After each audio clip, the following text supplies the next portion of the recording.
સો એ ઊભી લાઈન લખાય ફટાફટ જાય. બોલો 20 કે આપણે તો બાજુમાં પડી ટેવ ઓમસી જોવાની એટલે ઓલો લખે એટલે આપણે આગળ વધશું. એ બાજુમાં જોઈ જઈને લખે આના પર શું લખું, આના પર શું લખું, કોપી પેસ્ટ થાય છે. કોપી પેસ્ટમાં આગળ વધી ઓલો હોય પગે આપણે તો 99 પીડ્યા હોય ને પછી હે અક્ષર હારા કરજો ઉકલેવા કઈક એકડા જ નકરા કરી જાવ છો. આ આઠડો બરોબર થયો. વાહ, ઝડપ રાખો કઈક ઝડપનું મહત્વ છે. હો નકર એમને લઈ જાવ તો હો બધી લક્ષણો કઈ નકામું છે. ઝડપ રાખો કઈક ઝડપ રાખો.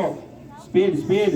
અને હિન્દી ચાલુ કરી અંદર બોલો ગુજરાતીમાં હિન્દી હે વાહ. જો આદિ આગળ હે આદિ આગળ કોપી પેસ્ટ વાળો તો 80 લાઈન 90 ચાલુ કરી. હાલ હાલ જલ્દી આદિ સ્પીડ હો આદિ 10 નો ગેપ ભાંગી નાખવાનો આદિ. હજી સ્ટોપ સ્ટોપ.